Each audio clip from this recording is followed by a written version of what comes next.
Refreshing. Yeah, you started the putting the bottles of water into the refrigerator. Well, it's been with you for 10 years. Never seen you do that, but you just started now. Explain yourself. It's a new thing. It's a new thing. Now that we are now in summer and it is quite hot outside, I have to have my water cold. I just discovered it. I can't stop. Can't stop, won't stop. But you can't chug the water when you're thirsty if it's ice cold. It hurts on the way down. If you want to actually put down a bottle of water to hydrate yourself because it's hot, it has to be room temperature. The only time I think the cold works is when you're out working out and it's 95 degrees. Yes. If you bring a room temperature bottle of water, it becomes boiling water that you could use for tea by the end of the workout, which is also not good.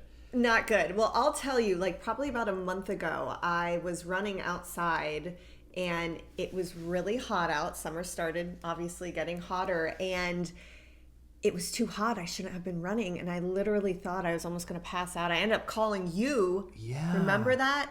And ever since that situation happened, I don't run outside anymore in the afternoon during summer. Not smart. But I just have to have my water cold. Maybe it's like some weird psychological thing, but I was like, my water has to be cold now. I don't know if that had anything to do with the heat. Like, if you're dehydrated, then I think you could potentially pass out. But I don't think you were ever going to be to the point where you're that dehydrated. I just think that our life it was also really stressful. A roller coaster, and it might have just been a little bit of like panic. Because there's times when if you're having a little bit of panic or a little bit of anxiety, but then there's a situation where you're like, wait a minute, am I overheating? That's exactly what happened. Or there's times if I'm a little anxious, I can't eat certain foods because then if I'm feeling a little nauseous, I don't know if it's just the anxiety or if it's like uncooked food. So I've been really trying to work on that. But when life is like our life, Tell me. like most people I can imagine that I've met, that I know, that I hang with, that I love, friends, family, their life is kind of like this, like yay, and then yeah. It's kind of just this little wave of like good and challenging, like good and challenging. They're just on a boat that's kind of rocking along. And then maybe they'll get a promotion, or they'll start a business, or they'll get married, or have a kid, and then they've got like that high. But then it'll kind of come back down. Our life kind of goes like this, and the extreme highs and the extreme lows. If you want to know what it's like to be us. To work for yourselves, to have many different businesses, having a million things, trying to buy a house all at the same time. Yes. And it's how I describe what it... People are like, you guys have a cool life. You kind of get to travel. You work on your own schedule. Valid. It's the reason that we put up with this. Right. Because that means the most to us, and that's just the growing pains that you have to come with. But how I described it is, imagine you're sitting at home right now, and there's going to be a knock at your door. And you're not sure if the knock at your door is going to come today, tomorrow, the next day. It could be a week, could be 3 times in one day. And that knock is an opportunity. And every time you open that door, it's somebody holding a bag of cash or a gun. Oh my God. So every time you open the door, you open it with caution, you analyze it, and you either get the cash or you get the gun. Wow. And that's basically what it's like being an entrepreneur. So anytime there's a knock at the door, if I'm in good spirits, I'm optimistic that it's going to be a bag of cash. But then there's sometimes you go, well, in the past, it's been somebody that held me at gunpoint, and it frightened me. Oh my God. Do you feel that that's an aggressive exaggeration of entrepreneurship? Or no? That's definitely an intense interpretation, I would say. But you're an intense kind of guy, so would I expect any less? I didn't put too much thought in the analogy. I was just trying to share the randomness. And I did that as an actor, too, where the knock at the door was an audition. And it was a bag of money. And you're like, oh, my God. And then you like think you have this. And then like a day before the shoot, the door knocks again, and it's somebody who punches you in the face, takes the money, and goes, never mind, we went with Zac Efron, or we went with somebody else. And then there's times there's no knocks at the door for 2 weeks. Then there's a bunch of knocks at the door. Yeah. So that's just the roller coaster of life when it comes to entrepreneurship. So the extreme highs and extreme lows just like put your body through this stress where you have to learn to deal with it. And in business, we have managed. We've managed in business, sure. However, when you have that, and then you include purchasing your own home, that's when there's no longer knocks at the door. It's just, I don't know what it was, but it has been a 4-month process. Just a bunch of kids coming up and pounding. Yes. Laughing, and snickering. It gave me so much more empathy for being a real estate agent now with our buying clients, because now I understand the loan process as a whole. Like as a realtor, we understand parts of it, but it's not our job to be the lender. That's what the professional lenders do. But we know enough to kind of guide people and like, here, talk with the lender, get your pre-approval. There are certain things that we do know about that. But when you're the person purchasing, you're learning all about what really goes on when they're asking you to submit papers. Right. So the reason that it's a little more difficult for us, and the reason that we're still in our apartment until another 13 days, it got delayed. We'll get into that story briefly. But is that me and Alyssa started a business in 2012. So everything we do, minus the real estate, because that's new for her, runs through this S corporation. And because Alyssa and I have multiple streams of income, from content creation to sponsorships to everything we do, there's about 9 different things that pay us through this corporation. And it's a big, complicated process. But we are, part of the loan that we're getting for our house is through this corporation. So the paperwork just on a regular W-2 employee who works at the post office is tedious enough. But when you are dealing with an S corporation and salaries and write-offs and just 9 different streams of income, it becomes a mess. So what happened was 36 hours. I know this is the Freddie and Alyssa show. I feel like I've been talking for 5 minutes straight, but I have so much to say because we haven't talked for 3 weeks. Say it, you baby. can cut me off at any time. It's all right. I'm listening. I just wanted to recognize that I know that I'm talking a lot right now.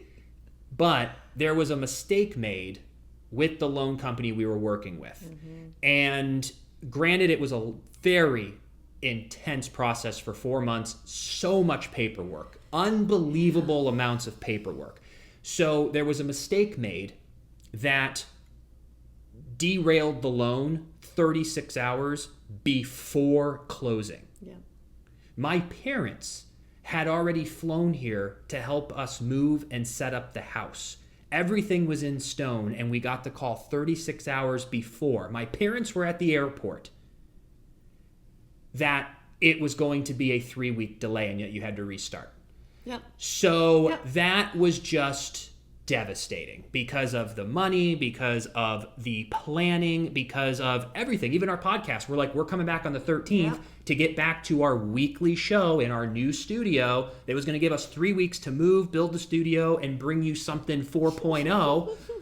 And now we're still at the apartment. We have nothing in this apartment. But you know what? That's why you have to pivot in life, because things come up. You never know what is going to happen, and you have to learn to adjust to it. And that's why, too, even in life, being an entrepreneur, that's why even when we first started, you really, really, really have to be personally developed and work on yourself, because you can't handle these types of crazy things if not.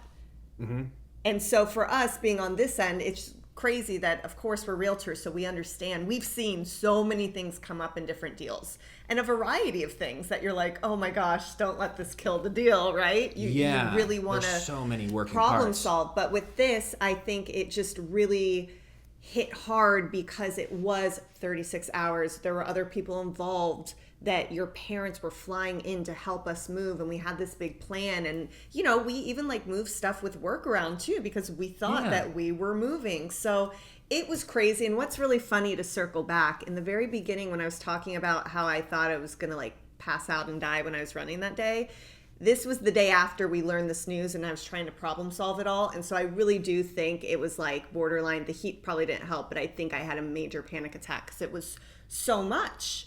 And I think that you only can handle so much. So it's so important when going through these kinds of things to take a step back, to breathe, to really look at the problem at hand and go, well, how can I fix this? What do I have to do? And then you just got to accept it and move on. Because of course you're going to have your emotions. You're going to feel upset about it, or angry or sad or whatever it is. But I really believe no matter what it is in life, I truly feel that these little things might happen because you're supposed to be exactly where you're at.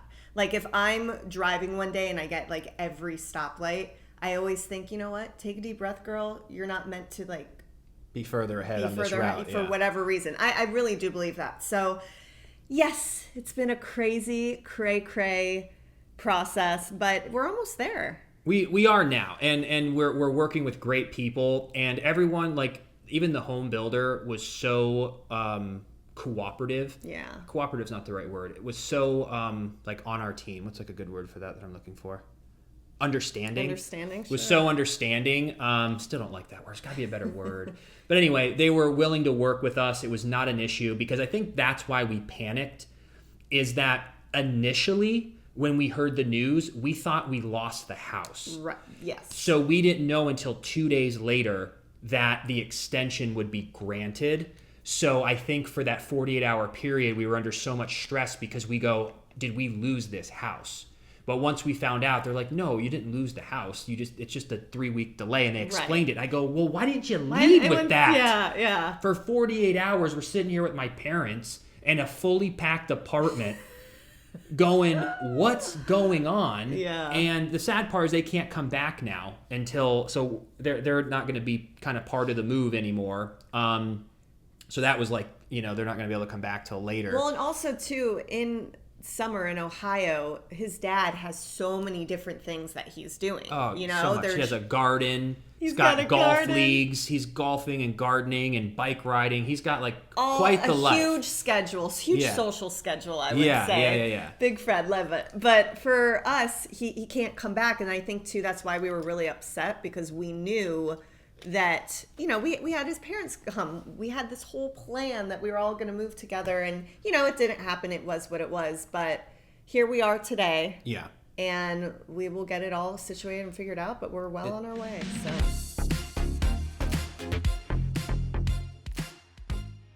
Today's episode is sponsored by Everlywell. Take action today for a healthier tomorrow with Everlywell. Their at-home lab test and vitamins and supplements can help you get the knowledge and support you need so you can become a healthier you. Everlywell is digital healthcare designed for you, all at an affordable and transparent price. With over 30 at-home lab tests, you'll be able to choose the test that makes the most sense for you to get the answers that you need, like the women's health test or food sensitivity test.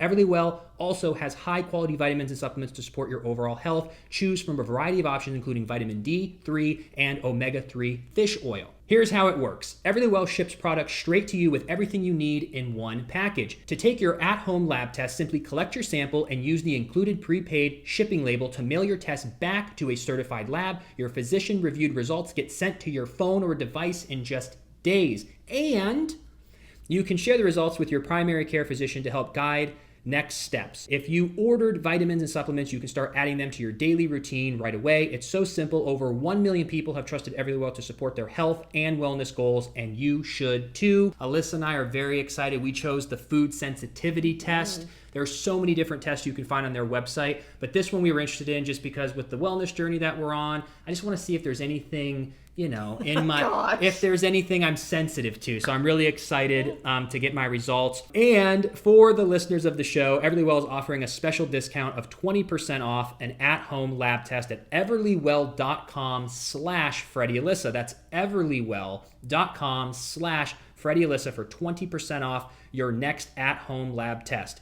everlywell.com/Freddie Alyssa.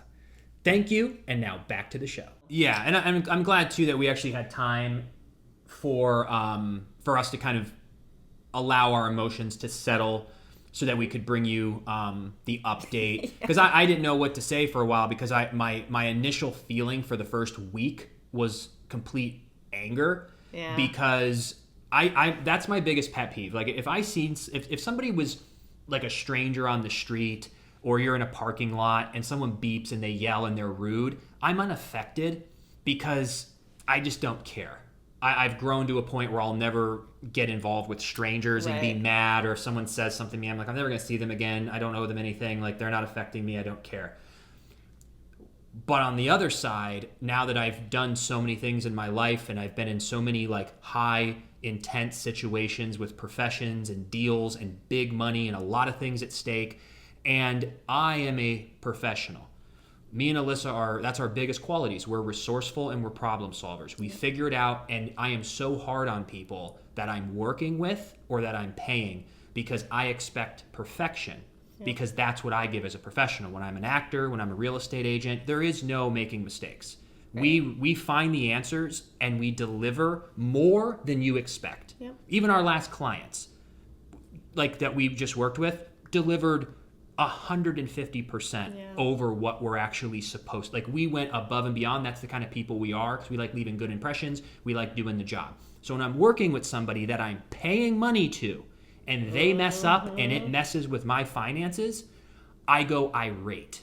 Well, and to be fair too, this lender who made this huge mistake, they never even sent us an email saying, "Hey, I'm so sorry that you got to start over." Or they just didn't care. And I'm like, how do you treat clients like this? Yeah, but it's unfortunately it's not it's not that uncommon. I know. I just don't think it's much to ask if you call somebody and say, "Hey, I want you to cut my hair. I'm paying you $100."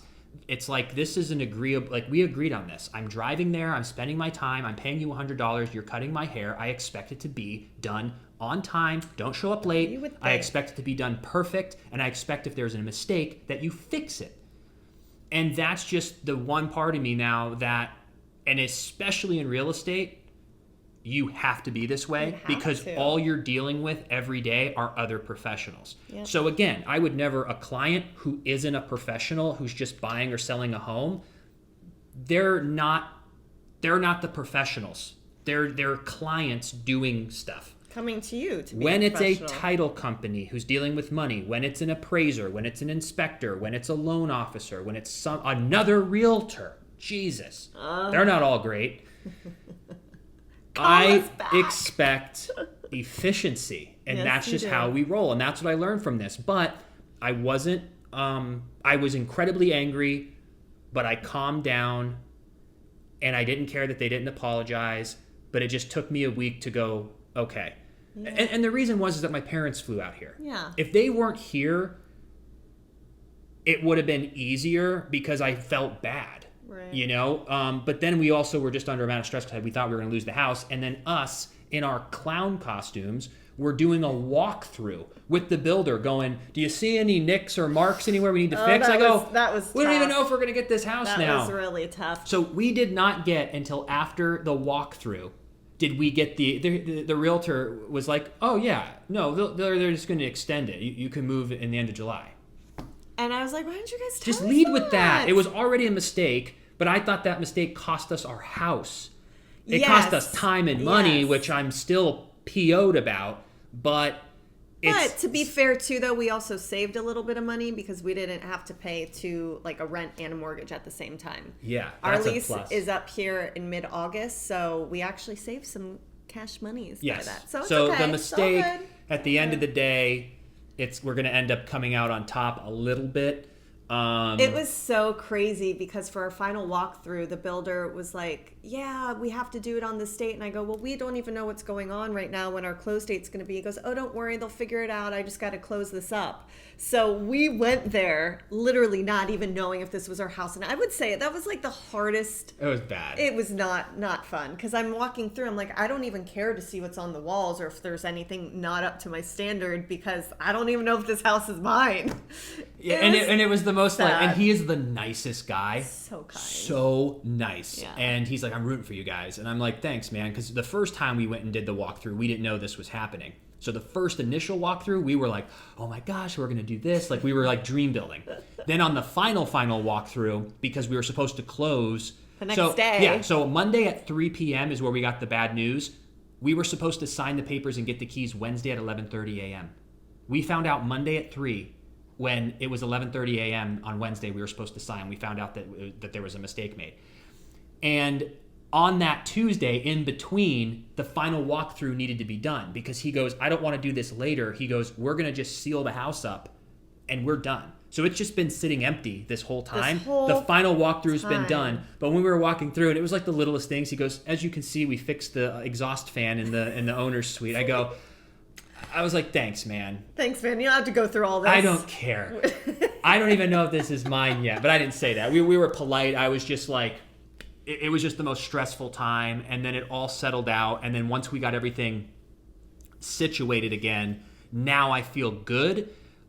The only thing is that my Christmas morning feeling has now kind of been ruined. I'm less excited this time Get than I over was it. the first time. You'll be very now excited. I don't care as much. But you're going to be very excited when you're finally in the house, all things considered. But I will say, normally with lenders, I believe it's 72 hours prior to closing, they have to, or some of them that I've worked with, they have to have that clear to close. So something like this does not happen. Yeah. It was just absolutely it was fishy. insane. Because I was like calling and texting, and I was like, why is nobody confirming? And then as soon as Monday came, I go, there's no way. It must just be fine because we haven't heard anything. I was calling like 10 days prior being like, are we 100%? Like, is this good? Like, what's the exact amount of money we need to wire? That too. We didn't even have that. That too. And now this new people we're working with, she's like, I'd really appreciate if you get this to me today. She goes, we need to get you all done here by Friday. Like, they want it to be done and approved by Friday so that the next 13 or 12 days, it's already done. There is nothing. It's just official. We never got an official anything. So that was tough. But on the flip side, to switch it to some good news, on top of all of this, we had just one heck of a June. Our real estate business is just booming right now. So on top of dealing with all that, we were still executing properly with our clients, putting our emotional stuff aside and working with clients. So we closed a lot of deals in June. We have a lot more coming up. Excuse me, y'all.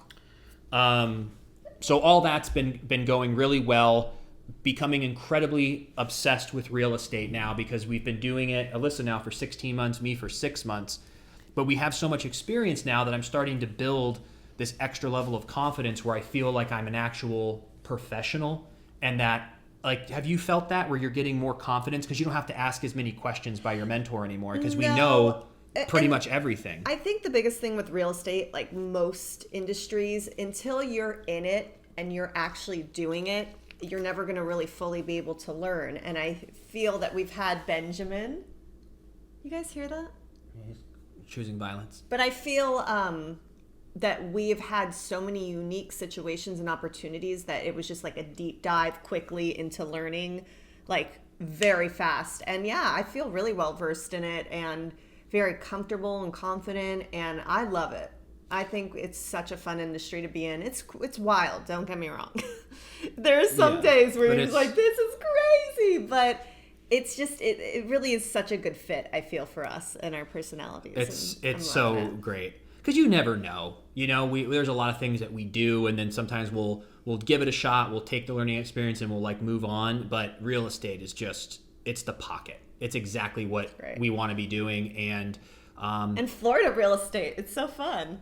Yeah, it's a really cool market, and for us too, I think just all the life experience that we've had in business is what has helped us easily become very competent professional real estate agents. Because the only thing we had to learn wasn't how to work with people, wasn't how to do sales, marketing, wasn't knowing how to acquire clients, wasn't knowing how to handle stressful situations.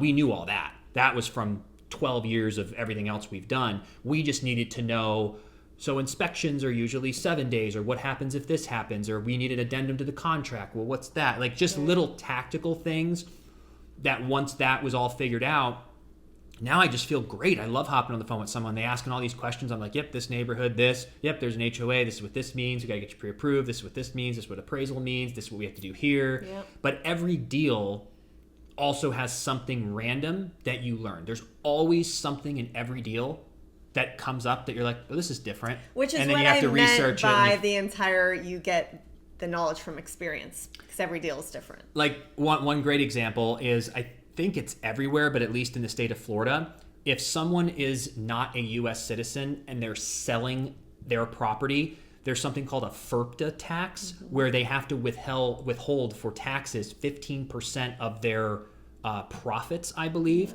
We were like looking at the IRS website, like figuring all this out, but we never thought, oh, there's an extra step that we have to share. We never ended up moving forward with that deal with our clients, so we didn't have to dive in 100% with it, but we did. We figured it out. Also, but anyway, too, I've done a deal before with FERPTA tax, and because the seller was paying for it, it wasn't a problem. It didn't affect my client. But in this case, the sellers wanted the buyer to waive the FERPTA for the sellers to not have to pay it, and it would become her responsibility, and it was just It was this a whole thing. It mess, was a little yeah. messy, so But those are things that you learn along the way. It's just you're like, oh, this is new, and Now then we you just call your brokerage, you ask, and then you go to the IRS website. I even called a tax accountant because of that. I wanted to get professional advice. So we just did like 3 different pieces of advice, and we got the same information from all 3 professionals. So then we felt good about presenting all that to the client and saying, hey, here's what we found from the tax professional, from the brokerage, and what we found from the IRS website. Do you want to, and we were able to do that. But those are just things that you would never see. And it's hilarious because I've even seen certain people talk about, like, why do you even need a real estate agent?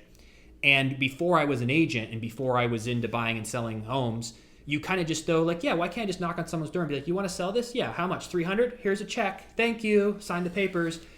It seems like it's that easy, but it's just wild. And it's so fun. And you get to just like, most of your work is done on the phone and on the go, which I really love. Unless you're doing contracts, and you got to realize That's too. what I'm saying. You're not at somewhere. You're like, you can work on your computer, on your phone. Yeah, so while you're sure. driving, like you can be on Bluetooth. Like unless you're showing a house or doing an open house, the rest of it, you can be anywhere and do the deal. Yep. And because she has so many connections because of her awesome brokerage, they got places everywhere. So if someone wants to buy a house in Miami, we have connections, or in Tampa. Sometimes we'll take that personally, depending on our schedule. But we can work with someone who will do the showings, but then we do all the other stuff. So they're in there locally. They can do the showings, but we do the contracts. We get the inspection, the appraisal. We do the pre-approval with the lender that we work with. Like, so we're able to kind of work and do. It's cool. It has really come full circle. Because I was unsure. I didn't know when we first started. Of course. But I'm in it, baby. I'm feeling good. Yeah, real estate. Hey, look, just sold right behind you. Yeah, just sold. So our house, hopefully we'll take a picture soon, just sold by the end of this month. Yes, so that's looking good. We got some family in town this week, so we've just been kind of kicking it, working during the day, then hanging out at night. So we're actually going to Disney later tonight. What do they call these space buns? Whatever they call them, they're cool. Well, here's the thing, though, because we went to Animal Kingdom the other day with your family, and it was really hot out, obviously. We went later in the day, so we're going to continue to go later today. But I was like, I cannot wear my hair down. So I go, what a perfect day to get the hair off of your neck. It was just so hot. I had my hair down, so not going to do that again. Yeah, but I love that they... I get intimidated when certain people want to go do things like all day. It just seems like such a commitment. Right.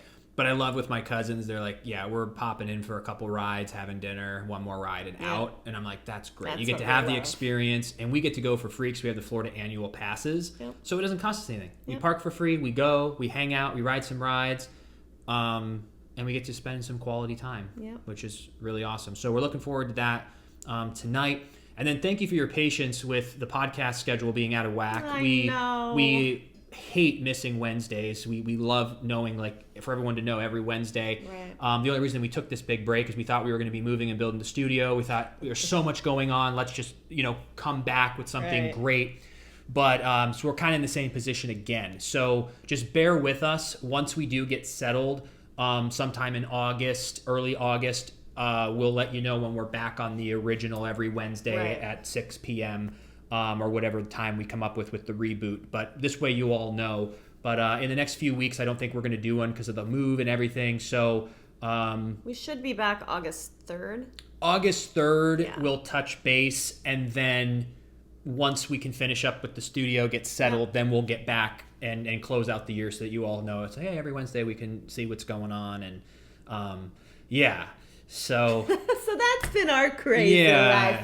So, all good stuff, though. Yeah. And today we're going to Hollywood Studios, formerly known as MGM. I don't think you've ever been there. No, I definitely liked Animal Kingdom better than the main park. Magic Kingdom? Yeah. I think Animal Kingdom was really cool. Yeah, it was just unique, and there wasn't many people there. I mean, it was packed, but not uncomfortably packed. Right. It was my speed. Yeah, so I feel that. So we're doing mostly work, a little bit of play, but then once we can move into our house, we can actually start doing stuff again because yet again, for many months, we've been saving money to buy the house. They're also very like, don't do Make any any crazy big spending. So we're purchases. like, well, we can't really go on a little vacation or anything. So they're like, don't spend a dime. So everyone's very strict with the whole loan process. But it's just like, damn, we got under contract February 24th. Let's go. With this house, it's time to move in. So hopefully next time we see you, we are in the new digs. We will be. That's it. Yeah. That's it. It will either be or won't. Like, I'm not doing anything else. So we'll either be or we won't by your birthday. Yes. It will. But it's looking good. Looking good, baby. Looking good. So. And then if we could just show you we have our It's just all apartment's boxes. a mess. It's all boxes. It's just a mess.